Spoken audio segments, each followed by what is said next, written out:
Hello and welcome to another episode in our special re-release series focusing on the How Women Lead Credo. This is a countercultural invitation to you so that we can all benefit from a better culture for women. Today, we're highlighting the importance of reinforcing her voice when she speaks up and isn't heard. There's so many things that contribute to this, but the results are really significant and not good. Our culture has not yet evolved to a point where women's leadership voices are actually respected or heard. And we, as women, 50% of the population, we have got to reinforce her voice. With a woman now in the race for the presidency, this is a pivotal time in women's leadership. This is where we're going to see what we want for our future. Do we want Handmaid's Tale that it feels like we were sort of driving toward, or are we each going to actively promote her voice, the voice of other women leaders? Our voices have historically been marginalized, but we have the power to change that narrative today. By reinforcing each other's voices, we ensure our perspectives are heard and valued and seen as the mainstream. Women's voices cannot be relegated to the kiddie table, to the corner. This is so critical as we think about the future we want to see in our country, for our children. What voice do you want to be heard, to be respected, to be lifted up and the loudest? I hope you'll enjoy this episode as we all work together to create a better culture for all women across the globe in a chorus of voices for change. Thanks. Today, we're talking about a countercultural invitation at How Women Lead, and we want you to tell all your friends about this and make it your own. We invite you to make a commitment to reinforce her voice when she speaks up.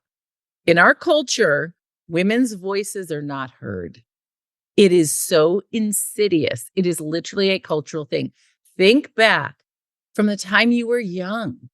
What are the moments when you spoke up and you're like, wait, nobody's listening? And we all know this because we've heard people talk about in the White House, when Obama was president, the women literally had a pact. They're like, we always have to have two of us in a room. And when one person speaks up and people don't hear her idea, the other person needs to chime in and say, hey, remember what Jill said? I think that's great. Or do it immediately. We have all kinds of hacks that we need to implement, but there's just nothing more insidious that can impact your confidence and your career than to be ignored. And I want you to understand this is cultural. I want to validate your experience of this because it is absolutely happening. It's critical and it hurts you. All right, let me give you an example. Harvard Business School saw there was a problem because women came into the Harvard Business School, the applicants and the people who started the program. The women were actually further ahead in their careers and they were more successful than the men. But by the time they graduated from business school, the men got more awards and more of the better jobs. And basically, it gave them a much bigger boost or lift for their careers. So Harvard's like, well, we got to figure out why. So first, the professors were like, well, the women aren't speaking up in class. They're not actually participating. They were looking at all the grades and all the reasons why. And then they decided they're going to put a stenographer in class to make sure they could document this. You know what happened?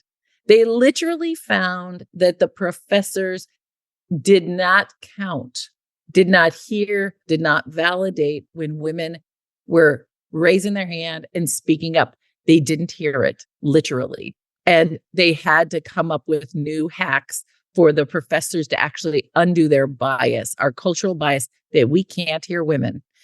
I do these retreats with women at How Women Lead. We'll do a 10 to 20 person retreat. They're magical. And literally one recently, it basically came out that every single woman there had some kind of impact and memory that's still with them today that impacted them so much that at 55 years old, it was still impacting them, that when they were a little girl, they would raise their hand in class. And of course, everybody I know, all the women in How Women Lead are super precocious, smart, etc. And I know you remember this. It must have happened to you too, because you're one of us, that you raised your hand and they were ignoring you because you had the answer too often. You were bossy. You knew too much, whatever. think about the impact on you. You don't understand that really when you're little. It had a huge impact on all of us. So it started when we were little to be seen and not heard, that women, that you should manage your voice and not take up so much space. It's literally a message we've gotten our entire lives. And they could literally document it at Harvard Business School. And once they corrected for it at Harvard Business School, the women actually won just as many or more of those big prizes and the career boosts than the men.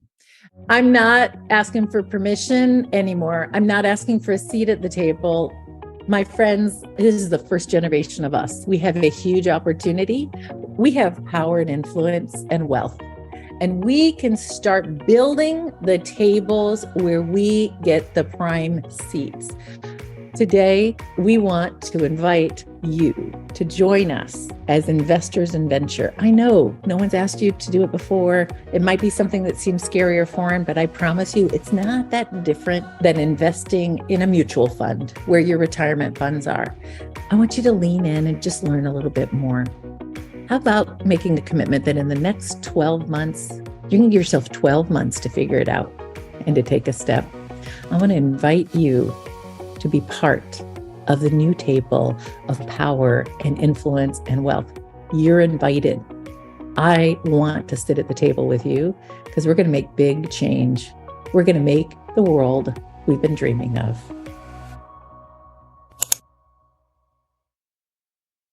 So what are we going to do? What do you do about it? Because the impact is absolutely clear. So first and foremost, it's an internal job. You need to make sure that you feel worth it, that you are taking up space.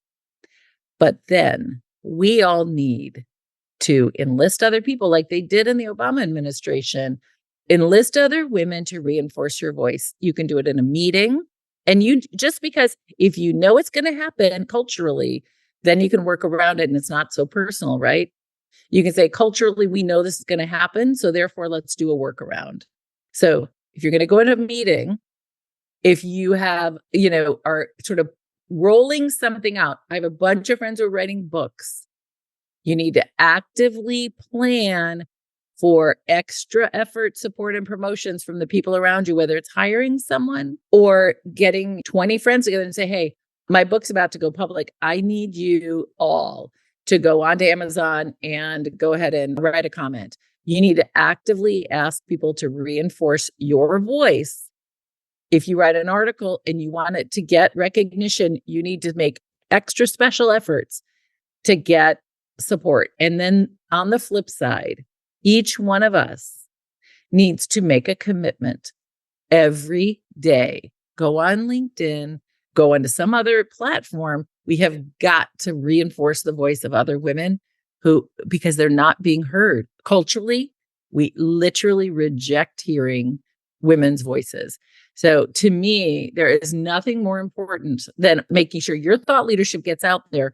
If your thought leadership isn't out there, if you're not connected and you're not seen for that, you're not going to get the board opportunities. You're not going to get the boost in your career. So all of us need to make an extra special commitment to reinforce her voice when she speaks up and isn't heard. I'm making a commitment to only put women. So I'm going to tell you this. And if you're part of an association or another organization, I always say to everyone, never do any kind of a speaking engagement if they're not women and people of color represented. I ask men to make a commitment to that. And I ask and encourage women to literally say, hey, association that I'm part of, the general councils or whatever, you should not have any programs that don't have women on a panel. Women have to be seen. Here is another example of this. In the media, women are not quoted for especially business and science and technology related commentary. So if you look at articles in the New York Times, Wall Street Journal, the PR Council of America documented how often women were quoted, and women were like 24% of the time. Men were 75% of the time. So we have to make concerted efforts to demand accountability and to be heard. And when you speak to those reporters, one, speak to them. Make sure you are stepping forward and standing up and getting counted. And then ask them to make an extra commitment to quote women. And literally just asking the question can make a huge difference. Hey, how often are you quoting women in your articles where you're talking about different business issues? Because I think leaving the voice behind is not good journalism, frankly. So it's documented, it's clear, we're not being heard, and it's hurting us. And collectively, we can do some things to make it better when we all stand by each other. So at How Women Lead, in my organization, we put women on stage. We acknowledge and recognize women. We put women's faces and their thought leadership forward in every single thing that we do. That is literally the core of what this organization's about. And then we actually offer you support for it because the culture has beaten it out of us. You actually need to invest in your skills and your confidence and your practice. Men at the similar stages in their careers are going to have had a lot more opportunities than us because women's voices are not being heard. We're not invited to be counted. And so we created a visibility program at How Women Lead that is literally designed with an executive coach supporting you through it so that you can work on the internal impact of a lifetime of seeing that you weren't being counted or heard and your voice doesn't matter, or it's not the right voice, right? Somehow all these messages create a story in our minds we have to undo when we start to push the envelope to get heard. And I think so many of us, myself included, it felt like it was selfish to have me be front and center and not other people. It feels like, I should be the behind the scenes person. And all of that, frankly, were the messages beaten into me through a lifetime of being a precocious young girl, a smart young woman in a culture that doesn't support that. The culture is not set up well for us yet.